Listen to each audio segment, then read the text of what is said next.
There. So, nakikita?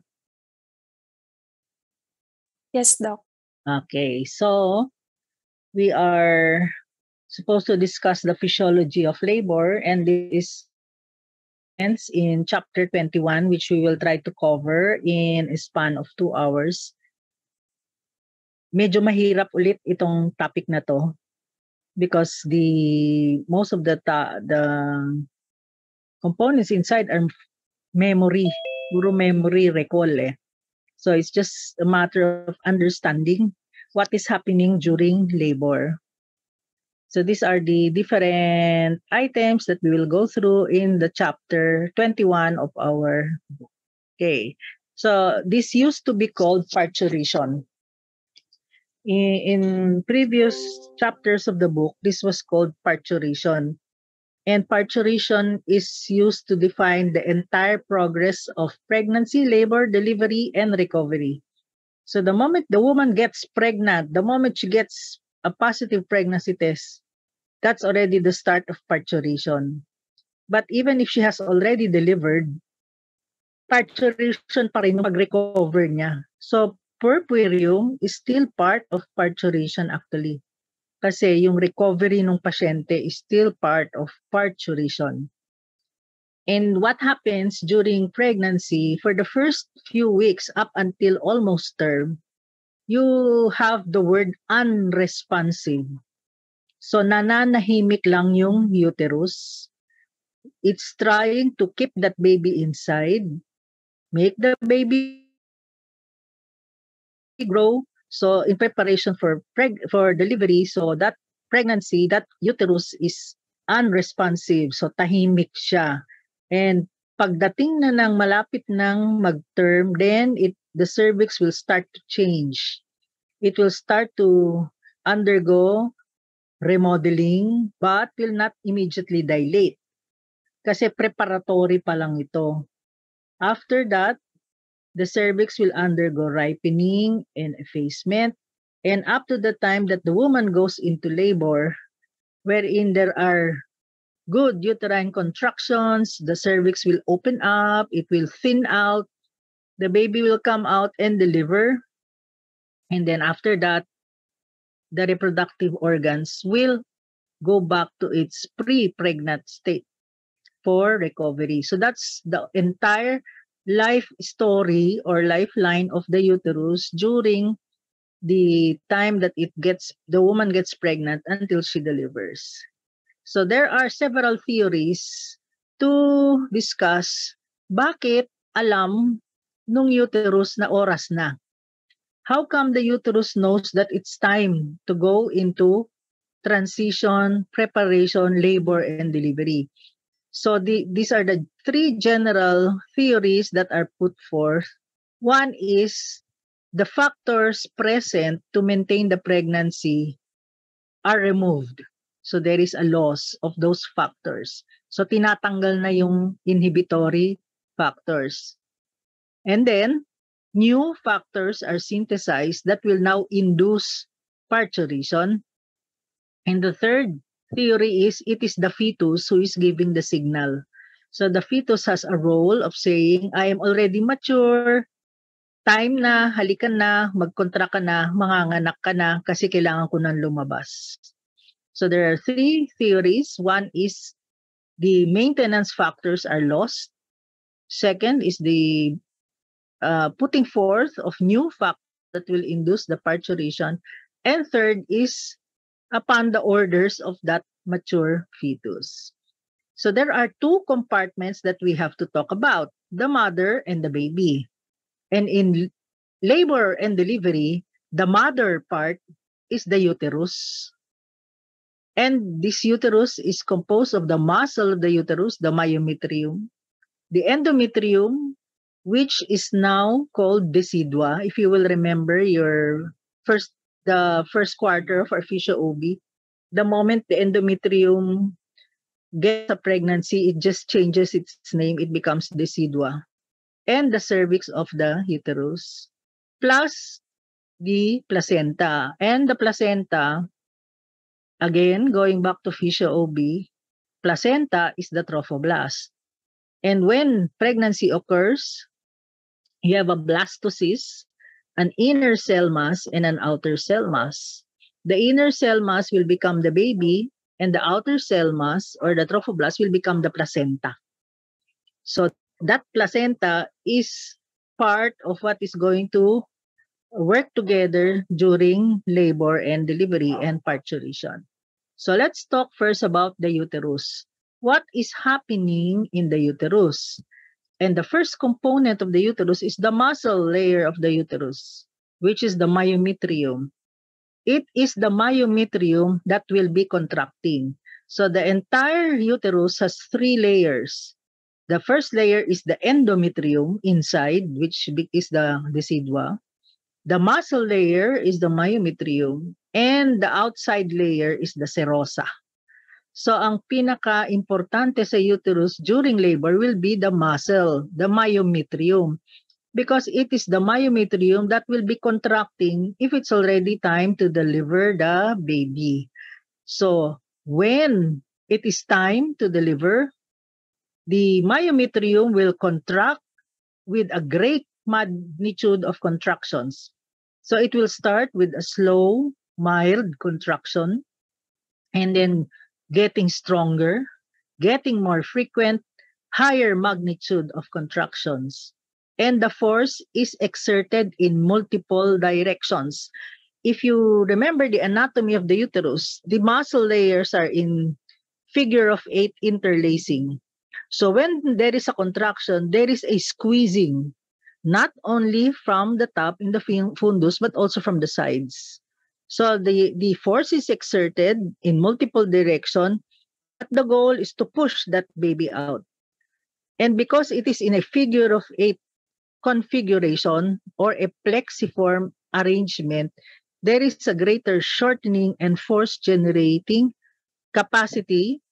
And because there is several directions of the force, coming from the fundus, coming from the side, then it is very, very forceful to expel that fetus. So the uterine contractions, isa lang ang goal niyan, ilabas ang baby. So kailangan mailabas na yung baby, so kailangan maganda ang uterine contractions, and this is all dependent on the myometrium. Now, the second portion of the maternal component will be the endometrium, which we call decidua. It is the decidua in the endometrium. So, walang muscle yan. Kasi puro glands ang laman ng decidua. Ang decidua, nung umpisa, nung nag-implant yung blastocyst, nag-produce na siya ng mga substances na hindi magre-reject sa baby. If you will remember again our lecture in the time of the endometrium, doon sa decidua, pagdating ni baby, dapat mayroon tayong decidua natural killer cells. Nawala.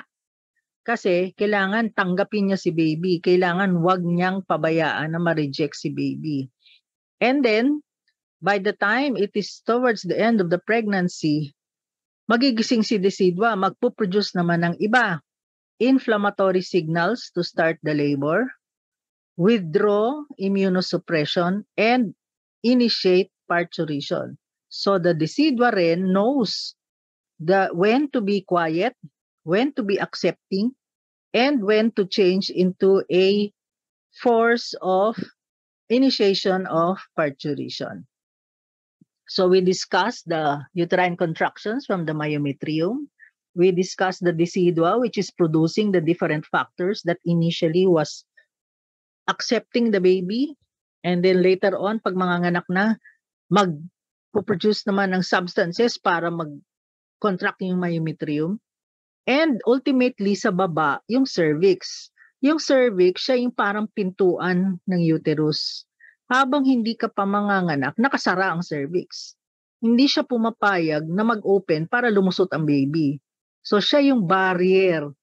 So, because it is a barrier, it should be maintained to protect the uterus and the infant from infection. It must be competent na kahit na lumalaki ang baby, hindi siya bibigay. habang nag-grow yung fetus, habang lumalaki ang uterus, habang dumadami yung water, that cervix will remain competent. Competent that it will not open up unless it's time to open up. So if there is a condition, a pathologic condition wherein the cervix gives way, even if it's only, let us say, 4 months, 5 months, as bigla siyang bumibigay, we call that condition cervical incompetence. Kasi hindi siya structurally, wala siyang integrity para bumigay dun sa pinabayaan niya ngayon yung baby na makalabas. So we have the myometrium, the decidua, and the cervix. And we now go to the placenta. Again, where did the placenta come from? It came from the outer, the blastocyst. And it is wherein the placenta, wherein there is an exchange of nutrients between the mother and the fetus. It is the placenta that is producing the hormones, the growth factors, all other factors that will maintain the pregnancy.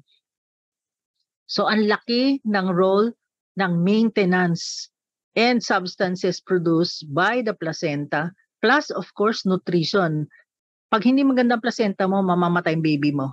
Kasi siya yung magbibigay ng nutrition sa baby coming from the mother. And the placenta is made up also of membranes, the amnion and the chorion. So the amnion and the chorion, which are the fetal membranes, together with the maternal decidua, kasi decidua, nanay yan, it will serve as a physiologic, immunologic, and metabolic shield. So, mga keywords namin dito, shield, to protect against untimely parturition initiation. Kaya hindi dapat manganganak ng preterm ang infant kasi lahat ito working together to keep that baby inside until it is time to deliver. Now, talking about the membranes, the amnion is the one that provides the strength.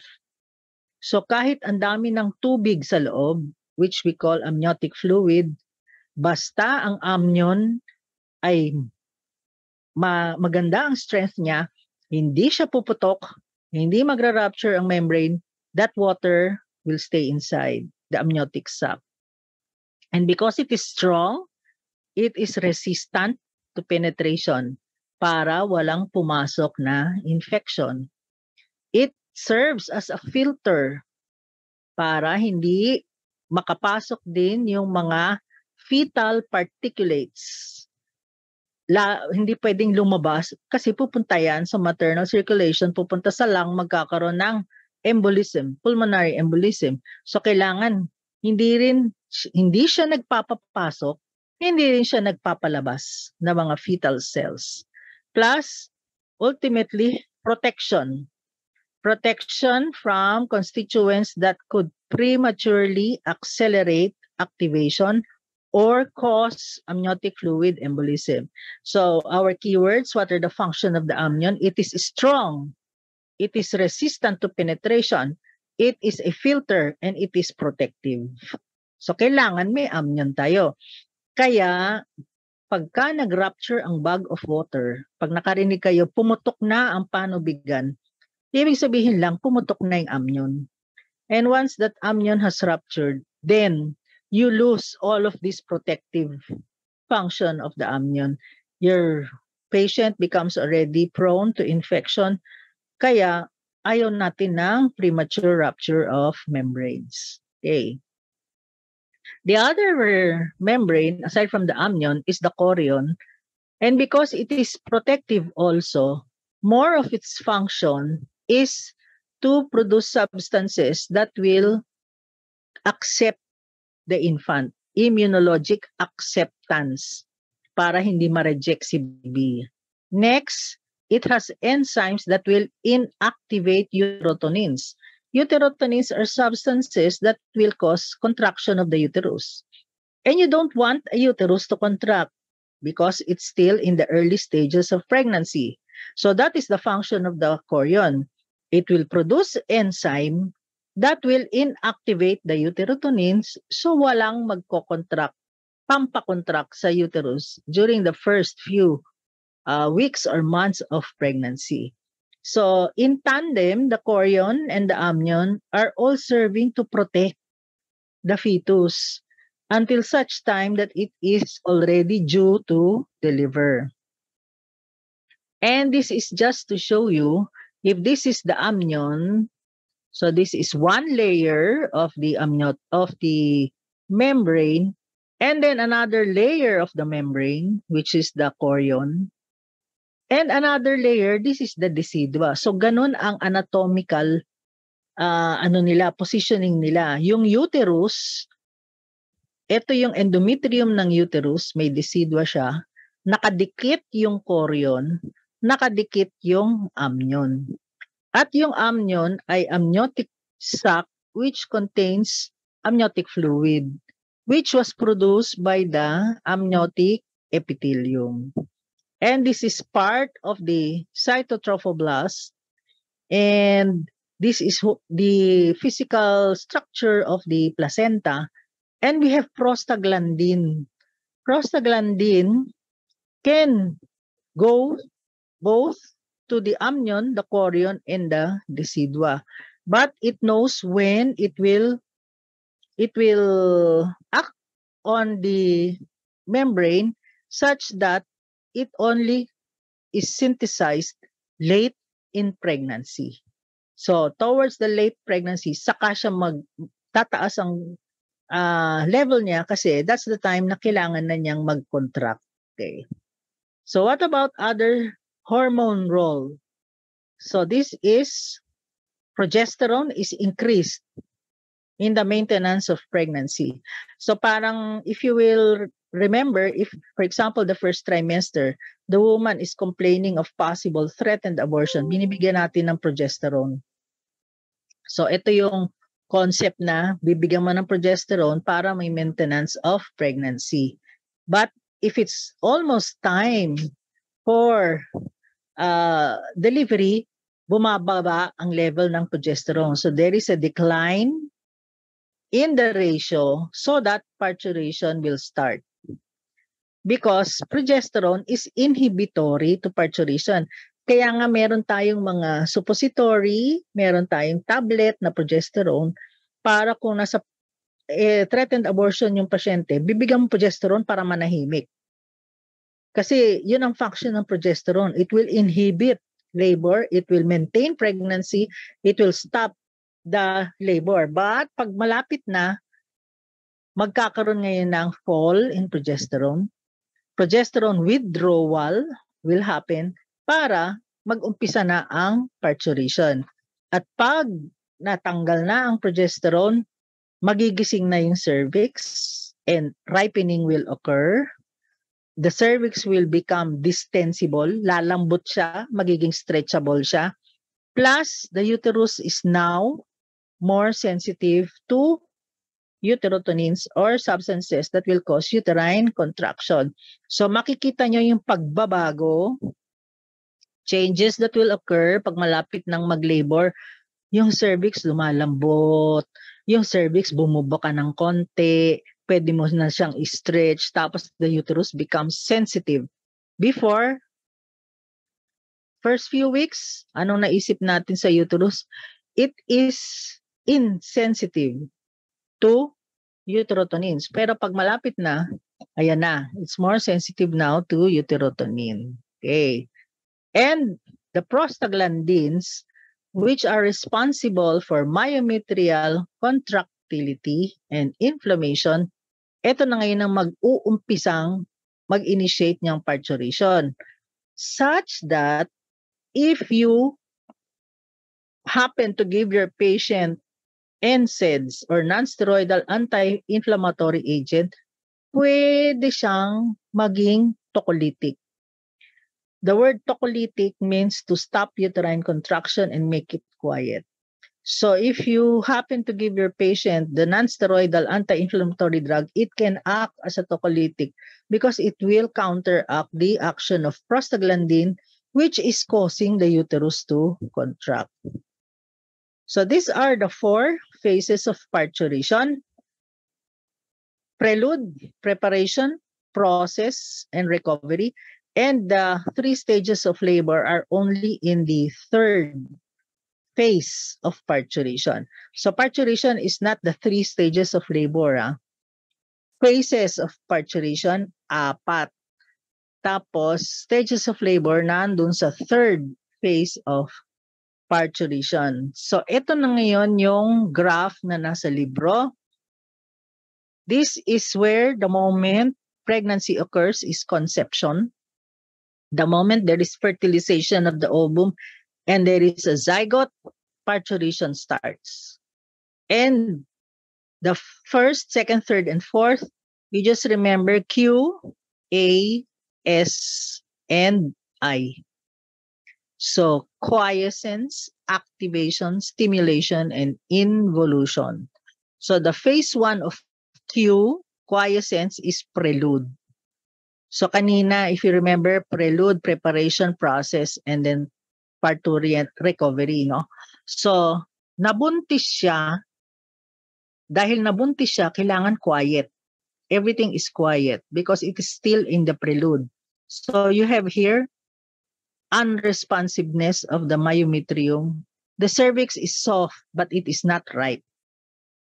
Pag malapit na and the initiation of the events leading to labor, you will have activation. So, ito yung medyo parang nagigising na yung mga different substances in preparation for labor. So, the cervix will become ripe, the uterus becomes more sensitive to uterotonins, until such time na the actual labor will commence. And actual onset of labor is only phase 3 or stimulation. And this is where the cervix will dilate, deliver the baby, deliver the placenta. So this is the 3 stages of labor until there is delivery. And after that, involution or recovery. So lahat yan, QASA, quiescence, activation, stimulation, and involution. Okay. Now, this is the Friedman's curve. The Friedman's curve is used to give us a picture of how the woman is in labor. And here will be the hours in labor. So this is not time in the clock. This is not 2 o'clock, 4 o'clock, 6 o'clock. No. This is the time or hours in labor. So if a woman came in at 8 o'clock in the morning, she comes in at 8 o'clock in the morning and tells you, I have been having uterine contractions since 6 a.m. And she is here now at 8 a.m. Dito siya sa 2 hours. Malalagay. Kasi 2 hours na siyang nagko-contract. And then, you will plot here how many centimeters dilated she is on the time of arrival. So the maximum is 10 centimeters dilatation on the left side. So it is plotted here how many centimeters dilated at 2 hours of labor. And up here will be the station. And station is in terms of 0 is the level of the ischial spine. Anything above is -1 and anything below is plus. So do you see my cursor here? Do you see my arrow here? Yes, Doc. Yes, ano. Yes, Doc. Okay. So itong linyang ito na pababa, yan yung fetal descent. So pinaplat nyo dito dahil hindi na hagip dito yung ano, dapat dito -1, -2, -3, -4, -5, tapos +1, +2, +3, +4, +5. So +5 means nasisilip mo na yung ulo ng baby. So the head of the baby is coming down, or rather, hindi pa siya actually coming down kasi hindi pa ito talaga yung descent. Because look at this graph, descent will occur sometime in the deceleration phase and the 2nd stage of labor. So sa umpisa pa lang, wala siyang halos fall or rather baba ng fetal head, tas saka lang siyang biglang bababa. Whereas this curve here is the dilatation. So you are plotting like a graph, cervical dilatation end station in terms of the hours in labor. And then this is also to show you the different stages of labor.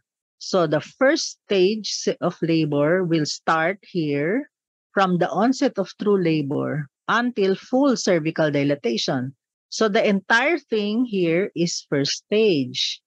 But the first stage is further divided into two, latent phase and active phase.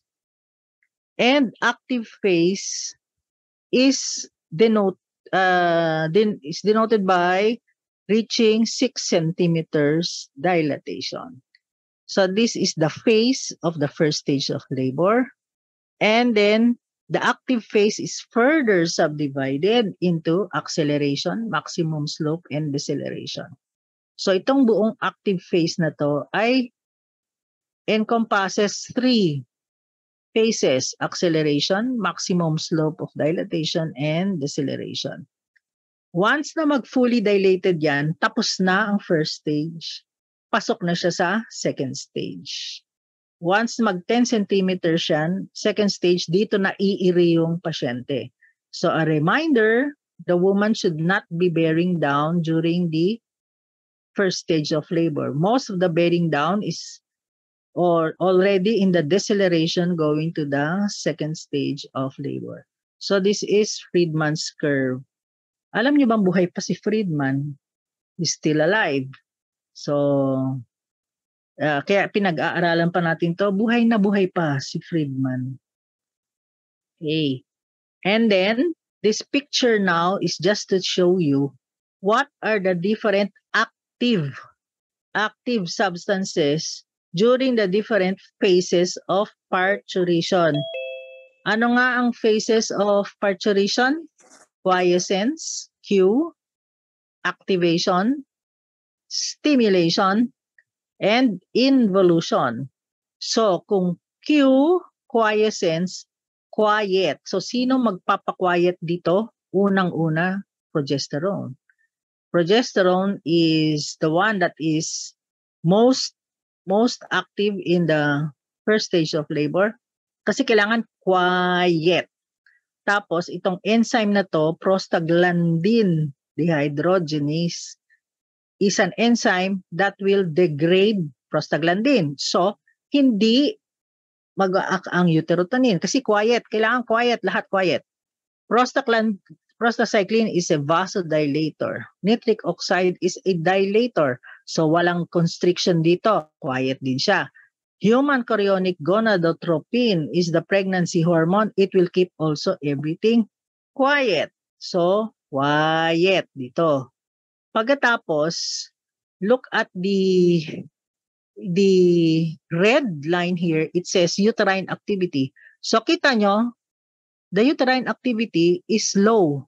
Nasa baba siya. Kasi dapat nga, word mo dyan, quiet. So, the uterus is not moving at all. It is so quiet. So, ang baba ng uterine activity. Tapos, yung blue line dito, sabi, cervical tissue stiffness.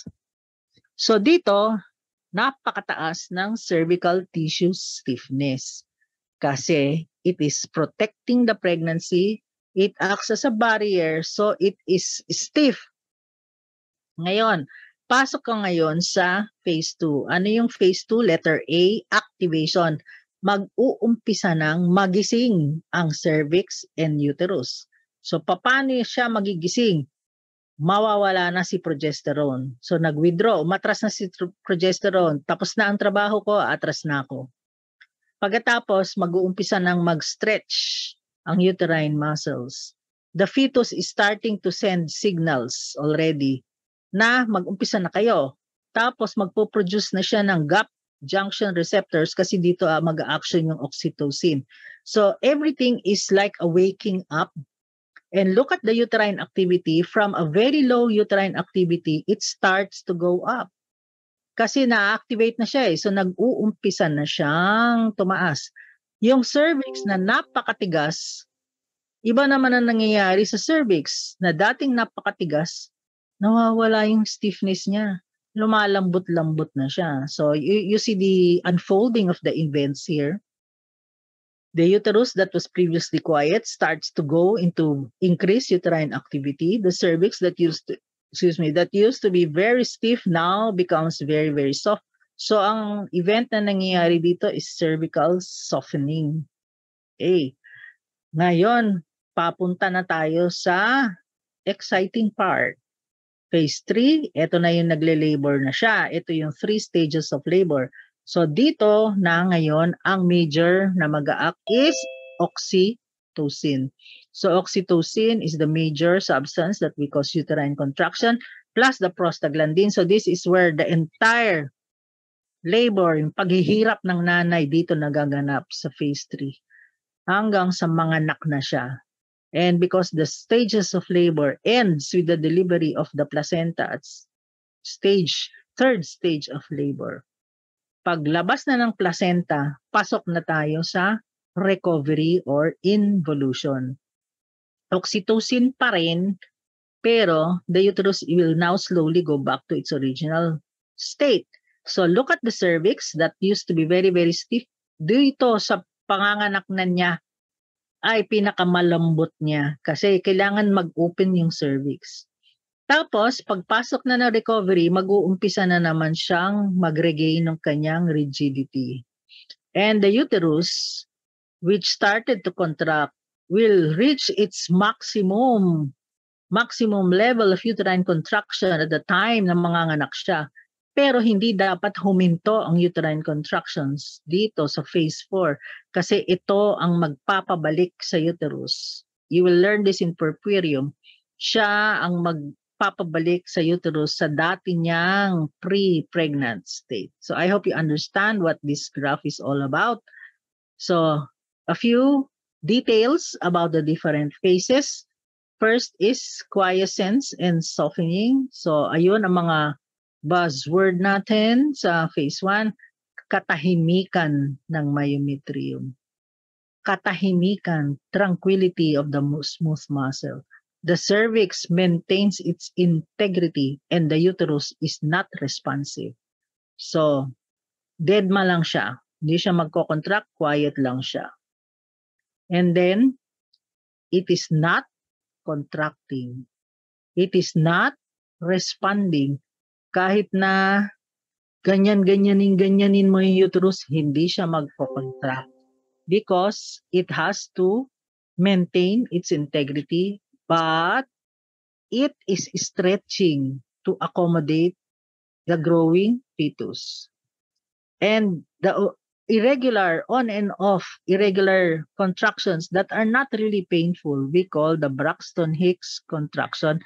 These are occurring in phase 1. Okay. So what are the causes of that uterus being so well behaved in the first phase? So meron kang progesterone, pagkatapos yung mga generation of other cyclic AMP mediated substances. So basta nandito yan, quiet siya, quiet. All right. And this is the difference now between a quiet myometrium and a myometrium that is going to contract. So what will happen if you are looking at contraction versus quietness? See, pagka-quiet siya, there is diminished calcium. So, konti lang yung calcium sa loob. Intracellular yan. Tapos, walang interaction ng actin-myosin kasi walang intracellular calcium. Tapos, nakaregulate yung cell membrane potential and the endoplasmic reticulum response, stress unfolded protein response is activated, plus ito na naman, the uterotonin is degraded. Walang uterotonin. Whereas, pagka biglang magko-contract na siya, biglang magkakaroon ngayon ng excitability, actin-myosin interaction, and there is already the action of the intracellular crosstalk. Ito yung sinasabi namin gap junctions later on that we will show you. So this is the difference between a quiet myometrium and a contracting myometrium. So this is the actin myosin. You also know this from skeletal muscle. You need actin and myosin interaction to cause contraction of the muscle, which is also the same for the myometrial muscle. Pero ang difference, ang skeletal muscle, meron kang origin and insertion. So ang skeletal muscle mo, pag nag-contract, there is a fixed movement from the origin to the insertion. So ang contraction niya, kita mo from origin to insertion. But the myometrium, as we said in the first few slides, it is multi-directional generating action. So squeezing ang nangyayari sa myometrium. Kasi nga, ang kailangan ilabas yung fetus. And also, there should be a regulation of the membrane potential para magkaroon ka ngayon ng mababang calcium inside at the time that the uterus does not need to contract. So, it must prevent the entry of calcium at first para tahimik ulit yung muscle. Kasi dun sa pag dumami na yung calcium mo, ma-activate na yung actin myosin ninyo. So these are the gap junctions that we were talking about. It is a intercellular channel communication between the muscle cells. At diyan ngayon nag-a-action yung mga connexons. What are connexons? They are contraction-associated protein. What are the proteins associated with contraction? Oxytocin, prostaglandin, connexin 43. So itong tatlong to causes contraction. Okay? Pag nakita nyo to, it causes contraction. But because this is the first early part of parturition, remember, progesterone is there. Siya ang tagabantay. It will lower the level of the connexons or contraction-associated protein para hindi makakos ng uterine contraction. Tapos, pag malapit na, mawawala na si progesterone, makakawala na itong mga contraction-associated protein.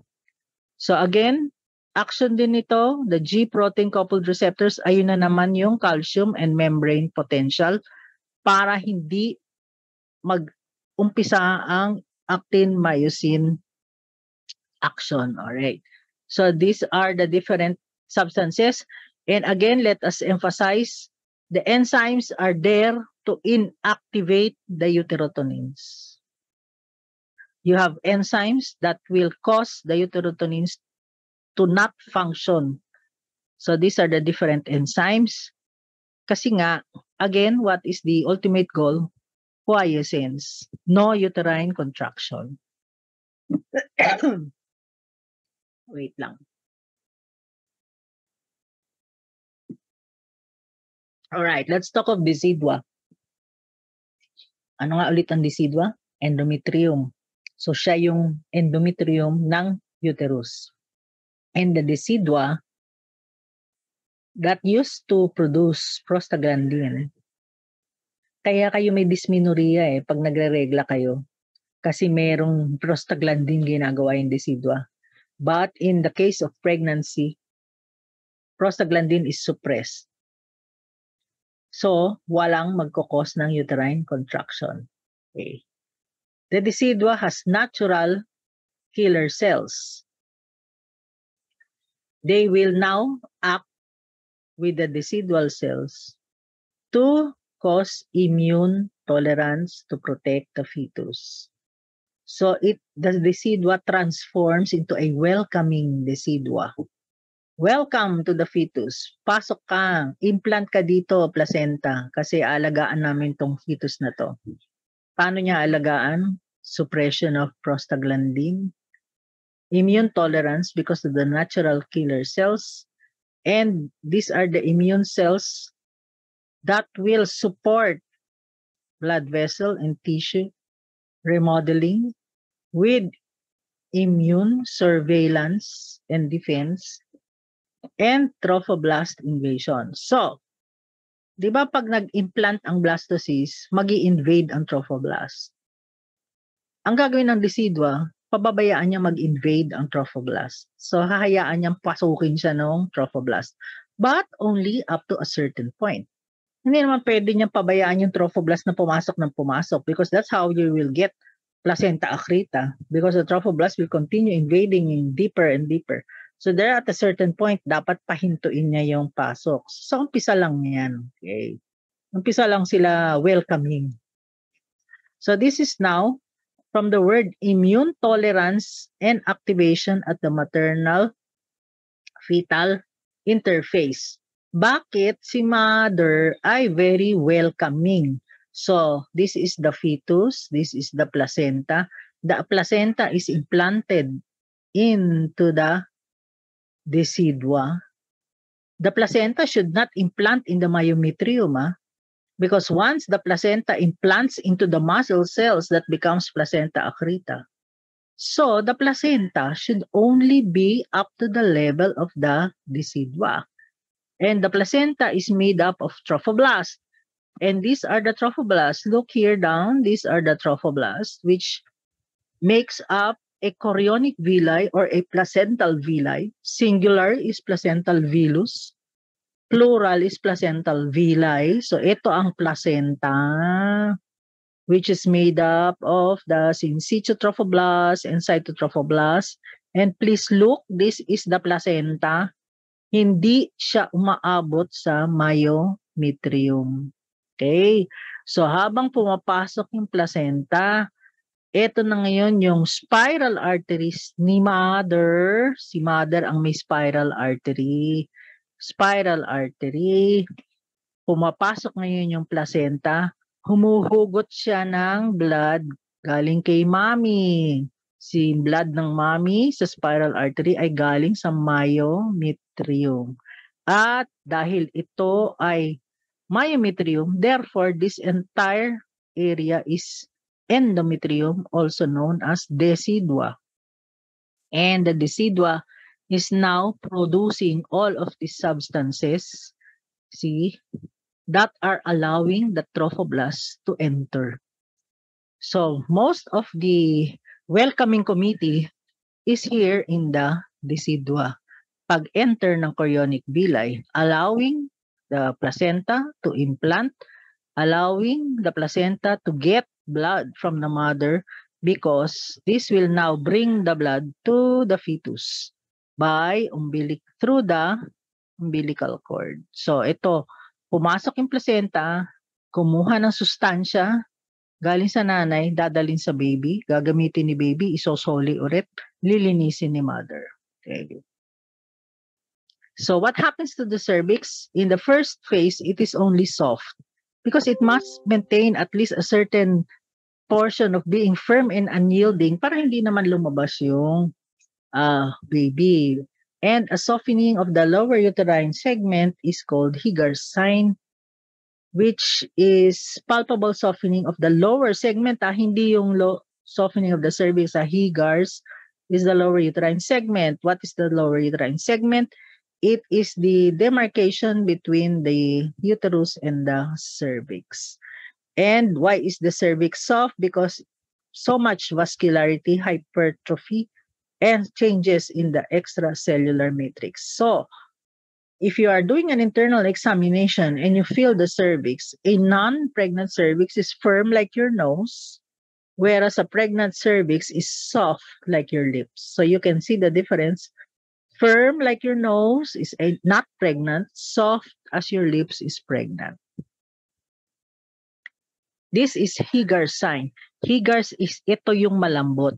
Hindi yung cervix. This is the cervix. Oo, malambot siya. Pero ang gustong i-point out ni Higgar's, pati ito, lumalambot siya such na pwede niyang tiklupin. Such that you can even bend the uterus forward. Okay. Now, these are the different connective tissue. This is just a description of what causes the softening of the cervix. And again, these are just to show you that when the cervix is soft, what happens is because of progesterone and estrogen. And then the stiffness. From stiff, it goes down. And then it shows you yung collagen niya. So, pinapakita lang sa'yo ano nagiging changes in the collagen during the cervical remodeling. Okay. So, after the letter Q, pasok na tayo sa phase 2, preparation for labor, which is activation. The letter A is for activation or awakening, meaning the previously tranquil myometrium is now suspended. There is a shift in the events of the uterus. It's starting to wake up. But hindi siya dapat tumuloy-tuloy into preterm labor. So that is a balance that must be maintained na kahit na nag-umpisa ng mag-contract ang uterus, hindi siya dapat mag-preterm labor. Again, this is the graph that was originally showed to you. Look at the cervical stiffness. Unti-unti na siyang nagra-ripen. So these are the substances that are causing that. And these are the uterine activity, and this is the cervix na napaka-firm, lumalambot na siya. Okay.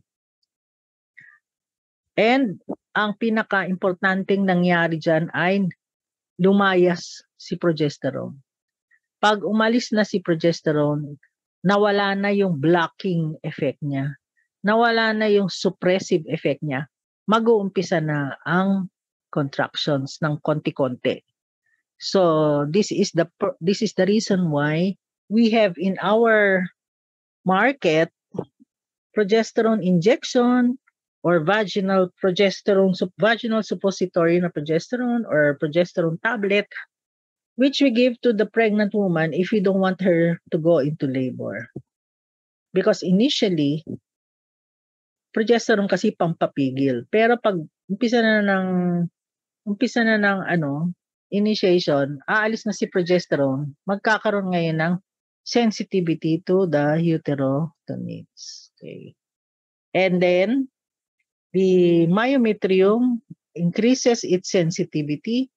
Dumadami na yung oxytocin receptor.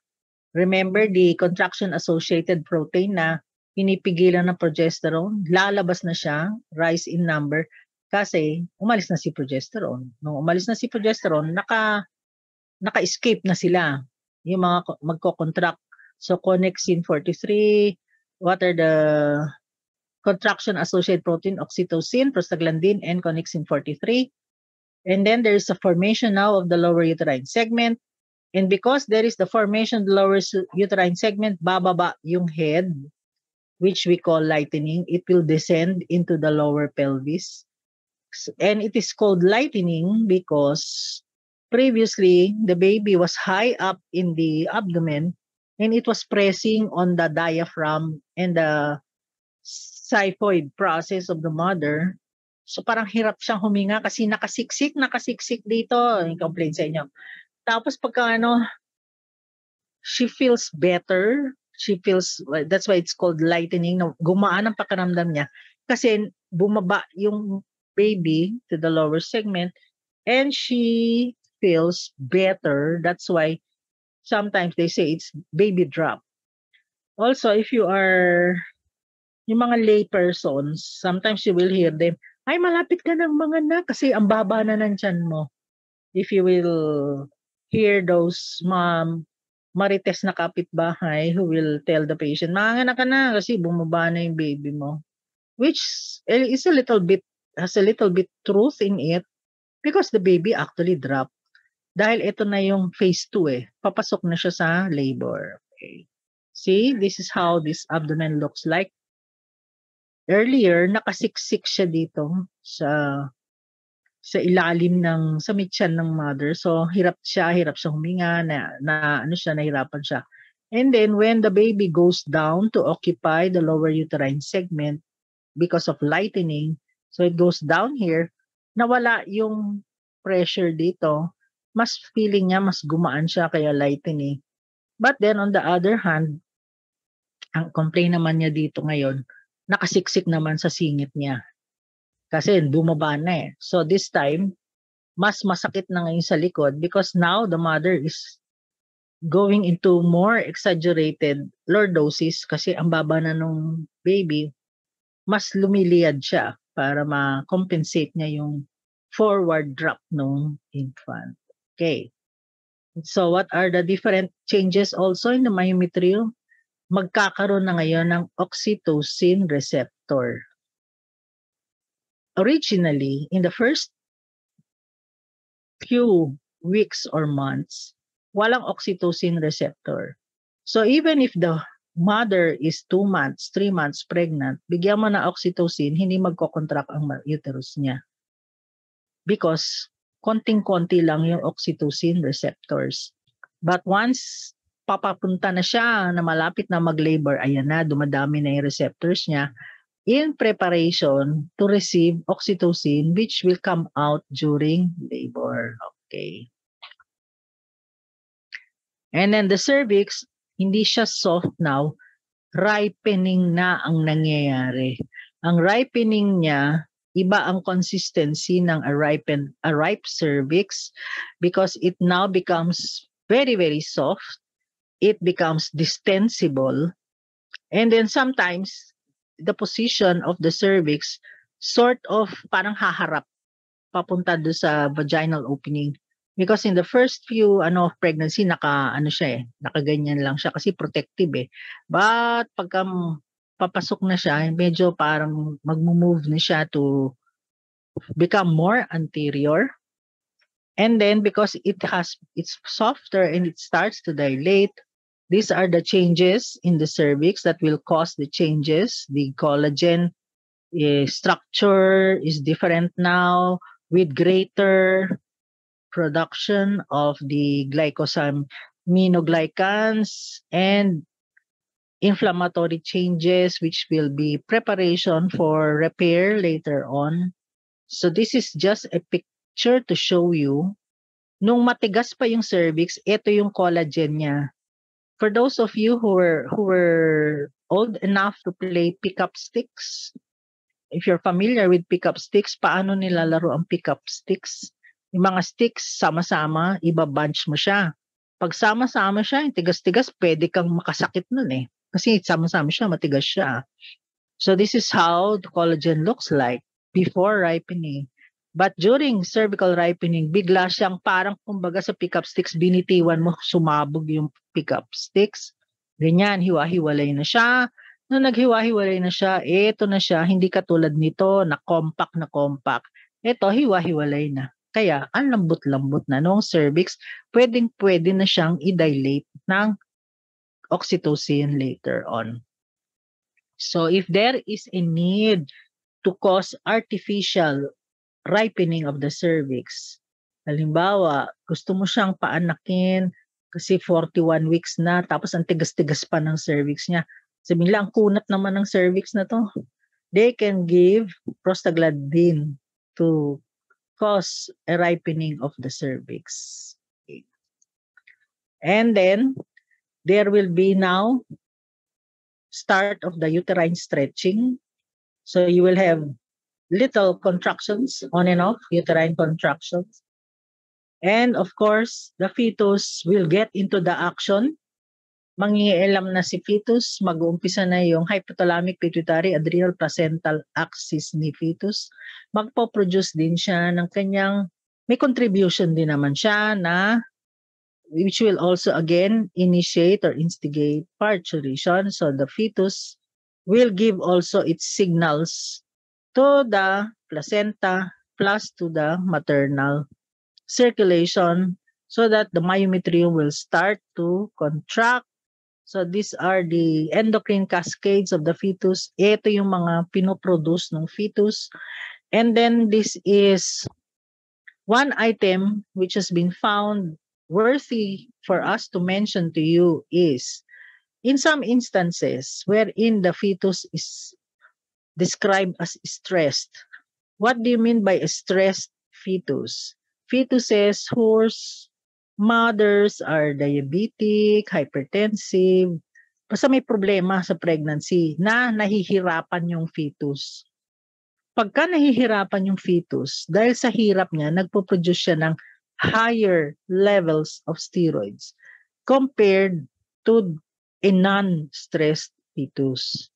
And this is one of the reason why they say, kung ang baby mo ay stressed sa loob, minsan mas matibay pa yung lungs niya kahit premature siya.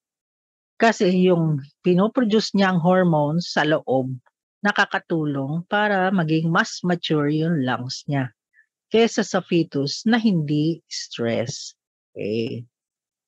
So ito din, just a recall, ano yung action nitong hormone na to in the initiation of parturition. So puro hormone na lang yan.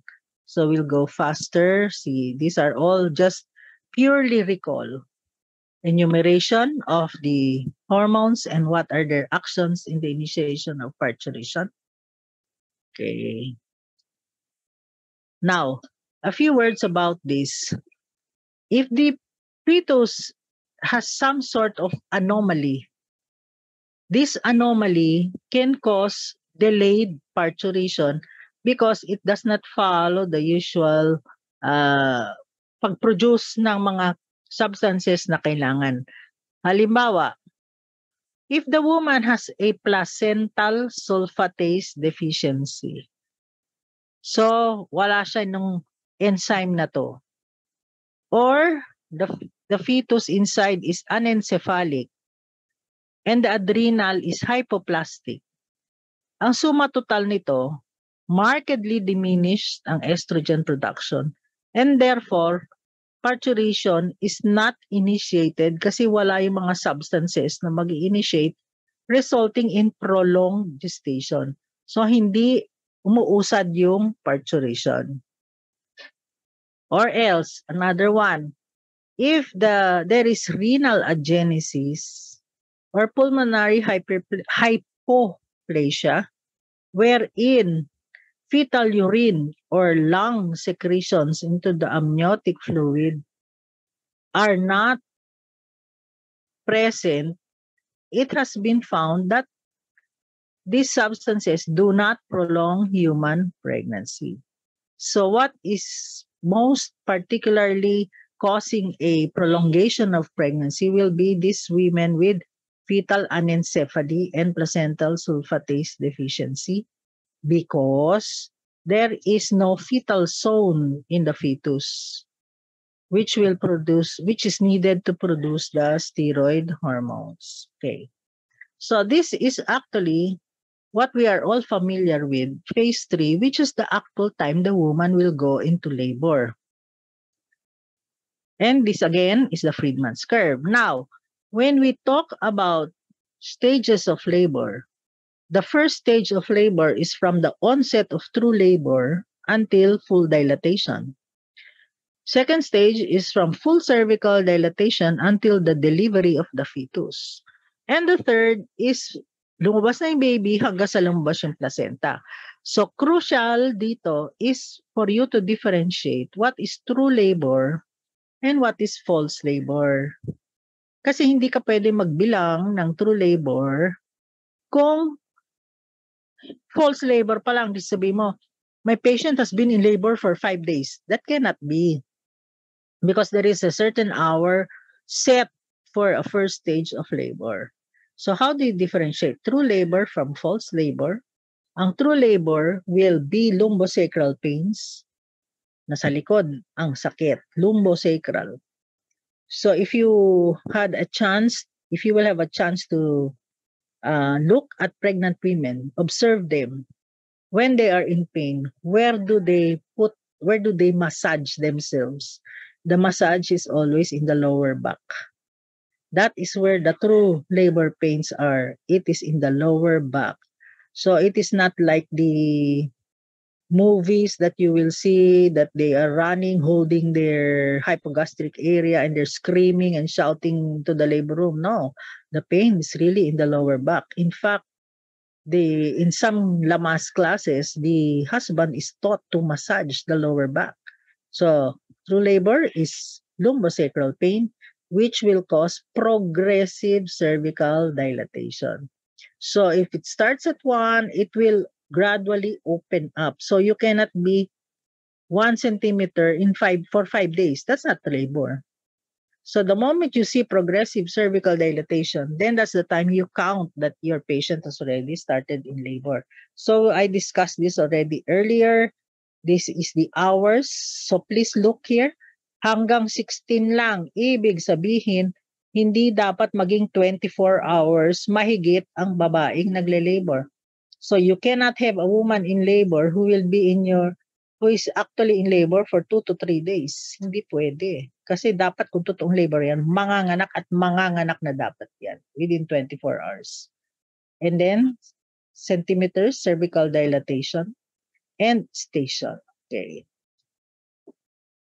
So the first stage of labor is from true labor until full cervical dilatation of 10 centimeters, wherein the uterine contractions are sufficient in intensity to bring about thinning of the cervix plus cervical dilatation. The second stage is when the cervix is already fully dilated until the fetus is delivered. So ito yung fetal expulsion na. Third is placental separation already. So that's third stage.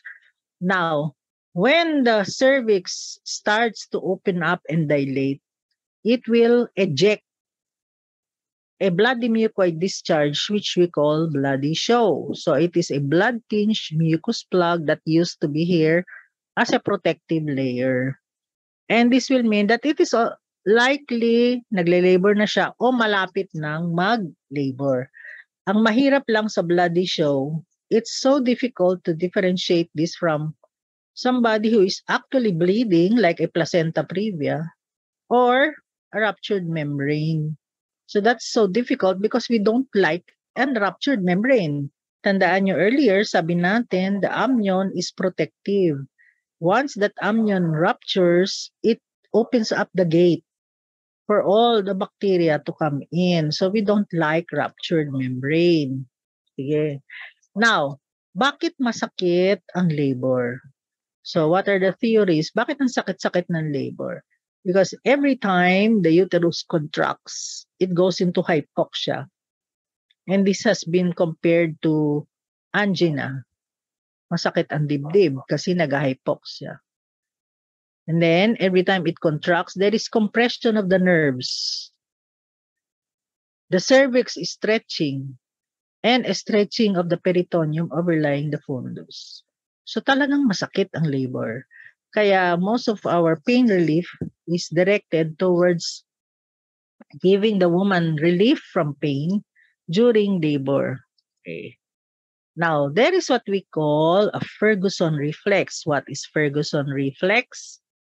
Pag pinasok mo yung finger mo sa cervix at kiniliti mo yung ulo, bali actually the membrane, dapat hindi ruptured membranes to It's like you sweep your fingers over the membrane. You sometimes cause prostaglandin formation. And what is the effect of prostaglandin? It causes uterine contraction. So the purpose of trying to put your finger inside and trying to just sweep the membranes is you are trying to initiate labor. Parang gusto mong kilitiin na gusto mo mag-release siya ng prostaglandin para mag-umpisa na ang uterine contraction. Now, the uterus, it's a non-pregnant uterus, it's just one big uterus.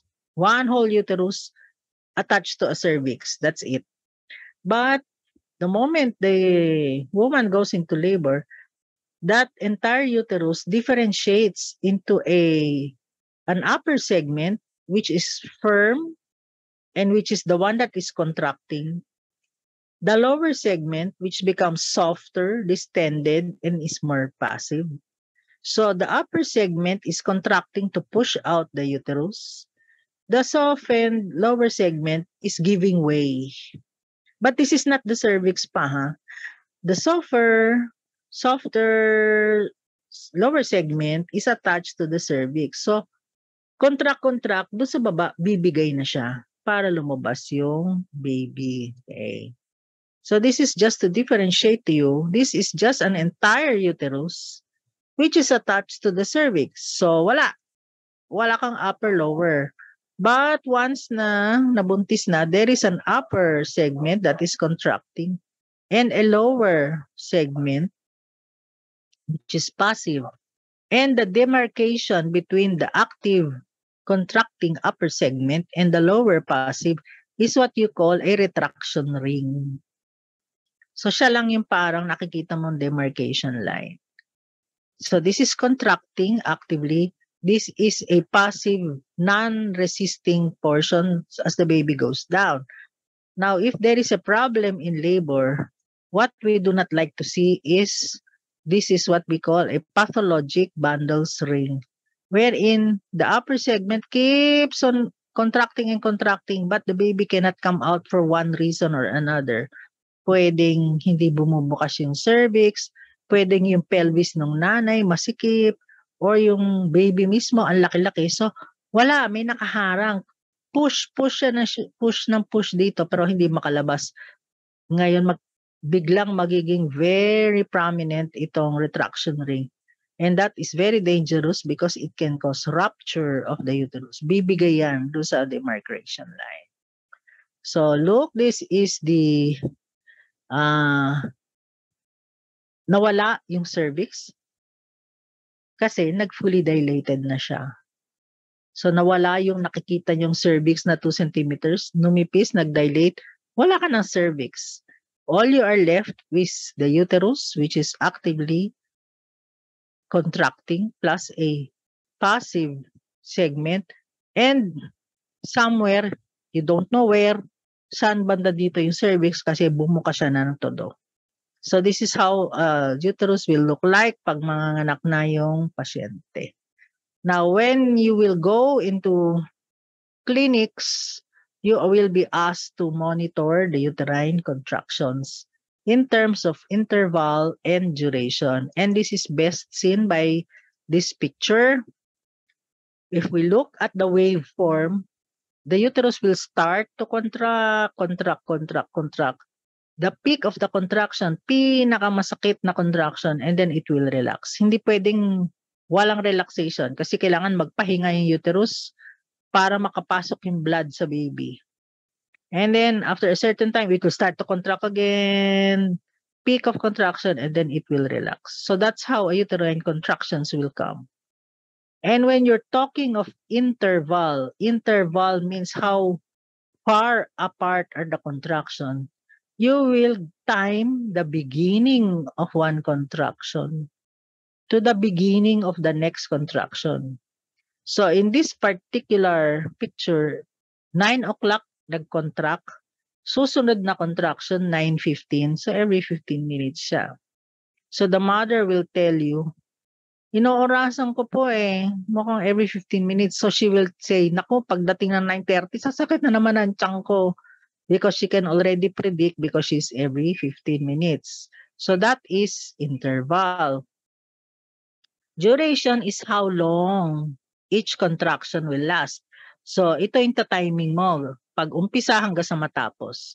So ito is 10 seconds. Sandali lang. Ito 8 seconds. Kasi kung totoong nagle-labor na yan, umaabot yan ng 30 to 45 seconds. Ganun katagal ang isang contraction. So you can imagine someone who is already going to give birth is having contractions every 2 minutes, each contraction lasting 45 seconds. So halos walang pahinga yun. Sunod-sunod na ang contraction niya. Tapos bawat contraction, ang tagal-tagal na talagang napakatindi because aside from interval duration, you will be asked of the intensity. It can be mild, moderate, or severe. So ang severe, talagang super sakit. Di mo na ma-push down yung uterus sa tigas niya. So this is what I was mentioning about the retraction ring. It is the boundary between the upper segment and the lower segment. Pagka physiologic, normal yan between the upper and the lower. But if it becomes pathological, if there is obstructed labor, Ibig sabihin, hindi talaga lumalabas ang baby. And this is how it's going to look like, yung bewang. Nakakatakot yan. Wag, pag nakita nyo yan, you have to call for help already because that means the uterus is about to rupture. So if you are alone in the labor room and you happen to see this, you have to call somebody more senior at the time to evaluate. Kasi yung iba naman, baka naman bladder, ihi lang yan. Pero kung natanggal mo na yung ihi at ganyan pa rin, that's already a bad ominous sign. Okay. Now, this is just to describe to you what happens to the shape of the uterus. It becomes long and ovoid in an attempt to push the baby out because the baby, as it's coming out, is straightening, pushing against the fundus para makalabas siya. And what are the other help the mother can give to bring out the baby? It is what we call pushing. She helps with her intra-abdominal pressure wherein she closes her glottis, isara ang bibig, contract the abdominal muscle. The best description here for you who are not in labor is yung dumudumi kayo ng matigas. If you are constipated and you are in the bathroom and you're trying to push out a particularly hard stool, that is how you push out. That is what you do when you are straining to push out. But if you are doing this in the first stage, this will not push the baby out. Kasi sarado pa. The cervix is not fully dilated. It has to be fully dilated at saka kailangan mababa na. Kasi kung station -1 yan, di yan lulusot. Okay. So this is just to give you an idea what the word effacement and dilatation means. Effacement means numinipis siya. So this is the picture to show you. Mas kita ang effacement in the priming kasi this is how long the cervix is. And during the course of labor, it will shorten. So if it becomes 1/2 of this, it is 50% effaced. And if it's paper thin, it becomes fully effaced. But sometimes in some multi, kahit hindi pa nagla-labor, minsan nag-dilate na pero hindi pa siya masyadong effaced. Now, this is different from dilatation because dilatation is the opening of the cervix. So you can have, unlike in the multi, wherein the cervical dilatation can occur without effacement, this is like effacement before dilatation. See? So that's the difference between dilatation and effacement. So another picture, this is effacement showing how it shortens. And this is a graph that we use in the labor room for our midwives, nurses, to practice their fingers. So this is left in the labor room. You put your fingers against the hole and you will see, for example, me, two fingers is 3 centimeters. So it will differ. Sa inyo, iba ang 2 fingers sa inyo. Yung iba, 2 fingers is 2 cm. Ako, 2 fingers, 3 cm. So depende. So it is a personal measurement. You can measure against each other kung ano ang size ng ano. And you can use sometimes we have a wooden board. Kung merong wooden board. Okay. So aside from cervical dilatation and effacement, pagdating na ng second stage, ito second stage of labor, doon mo na hinihintay yung fetal descent. Bababa yung fetal head. So look at the green line here. This is how descent will occur. It's way up here, but by the time it enters into the deceleration phase and second stage, diyan biglang bababa yung fetal head. So pushing will not help before this part. Kung dito siya nagpo-push, walang kwenta yun, pagod lang yung nanay nyo. And the descent is reported by station. And our landmark is the ischial spine. So this is the ischial spine. This is going to be station 0. And anything above the ischial spine will be -1, 2, 3, 4, 5. And anything below the ischial spine will be +1, 2, +5. Okay? So, when we do an internal examination, we look for the presenting part. And this will be plotted here along the green line. And you have to see if it is going down, because +5 means you already can, it's already visible. The baby's head is already visible. Okay. Now, during the third stage, so second stage, lumabas na yung baby. Third stage is placental delivery. And there are two ways the placenta detaches. One is it will detach in the middle, which is central, or it will detach in the side.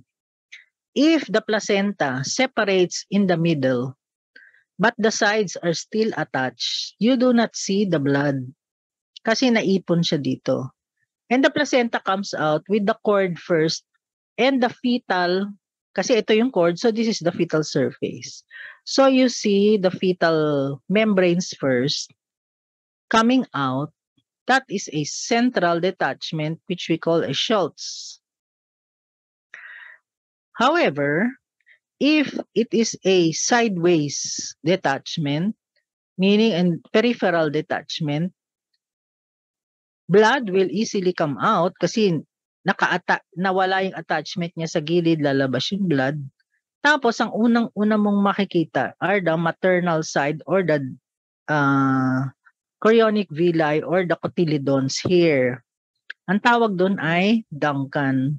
So, just to help you remember, please remember the sound of S, Schultz mechanism, central detachment, and shiny surface will appear first. So it's Schultz, central, and shiny surface. And the other part is, if it is Duncan, it is peripheral, and you will see the cotyledons first. So maalala nyo lang yung Schultz, alam nyo na kung ano yung Duncan.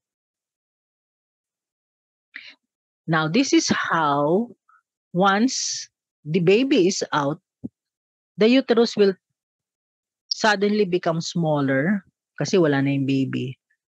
Andyan pa yung placenta. So because there is a sudden diminution in uterine size, lumiit bigla yung uterus, then you have what do you call this? Yung lumiit yung pinagkakabitan ng placenta. So may detachment tayo. Okay? So let me see. All right. So these are the uterotonins in phase 3, oxytocin, prostaglandin, endothelin, and angiotensin. So this is the most important uterotonin, which is oxytocin. It is involved in the parturition initiation. Mag-uumpisa yan pagka dumami na yung oxytocin receptor acting on the decidua and the placenta, at saka oxytocin minsan binibigay natin by IV fluid pagka hindi na maganda yung contractions ng nanay. So the mother is producing her own oxytocin during the second stage of labor, towards the end of parturition, during puerperium, and also during breastfeeding. So lahat ito, kasali ang oxytocin. Prostaglandins are also causing uterine contractions. Their levels are also increased, and they can cause uterine contraction. They can even cause abortion or labor. So these are all, we're still talking of uterotonins. Okay. Another is endothelin, also causing uterine contraction. Angiotensin, so again, you causing contraction. Basta if you hear the word or see the word uterotonin, it causes uterine contraction. Now, we're done with the 3 phases. Nung umpisa, quiescence. So, what are all the substances causing the uterus to be quiet? Second phase is A, activation or awakening. Third is stimulation. So, ito na yung process mismo ng labor.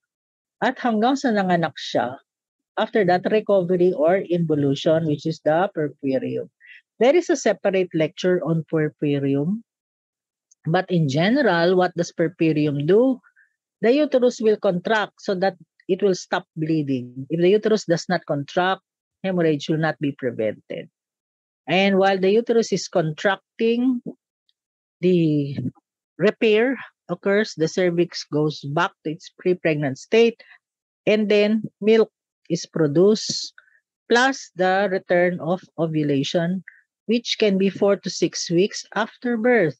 So there is a danger of if there is an early return to coitus, the mother can get pregnant again. Kawawa naman ang pasyente, kakapanganak lang, nabuntis na naman, wala nang pahinga. So during this time, the couple must be aware that ovulation or the egg, another egg can come out within 4 to 6 weeks after birth. So if they are going to do breastfeeding and lactation amenorrhea method for family planning, they must be completely taught how to do it correctly, or else we offer the patient family planning naman when they deliver. Okay. Oh, so that's it. I think